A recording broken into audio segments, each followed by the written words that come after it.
বাচ্চাদের কোথাও নিয়ে যেতে হলে কত কিছু না নিয়ে যেতে হয়, তার মধ্যে আমি যে প্রোডাক্টগুলো ক্যারি করি সেগুলো আমি তোমাদের সাথে আজকে শেয়ার করছি। ফার্স্টেই ছিল দেখো ড্রাই ওয়াটার, তারপরে একটা বেবি ক্রিম, তারপরে দেখো নেজাল স্প্রে, আর তারপরে এই যে হচ্ছে এই গ্যাসের ওষুধটি, এটি বাচ্চাদেরকে গ্যাস হলে, পেটে ব্যথা করলে ডক্টর আমাকে খাওয়াতে বলেছে। তারপরে যেটা আমি দেখলাম সেটা হচ্ছে ভিটামিন ডি, যেটা বাচ্চাদেরকে ডক্টর 1 বছর পর্যন্ত মনে হয় দিতে বলে। তারপরে কি ড্রপার, যেটা দিয়ে আমি ড্রাই ওয়াটারটা খাওয়াই।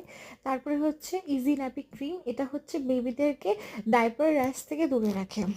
তারপরে আমি যে কাজলটা ইউজ করি সেটা হচ্ছে অর্গানিক নেচার, এটি আমি অ্যামাজন থেকে পারচেস করেছি, এটি পুরোটাই হার্বাল।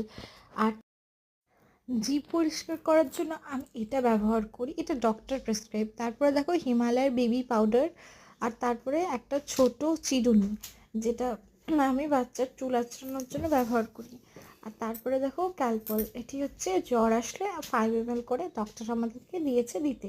আর তারপরে দেখো তোমাদের সাথে একটি মজার জিনিস শেয়ার করি, সেটি হলো এই যে দেখো এটি, সেটি হচ্ছে আমি টিথর, খুব সম্ভবত এটি হচ্ছে টিথিং টয় বলে।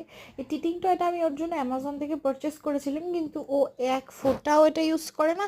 ও নিজের টিথিংয়ের জন্য নিজের হাতগুলো বা আমাদের হাতগুলো কোনো কাপড়, হাবি জাবি সব কিছু মুখে দেয়, কিন্তু এই টিথিং টয়টা কখনোই মুখে দেয় না। আজকের জন্য টাটা, চলো।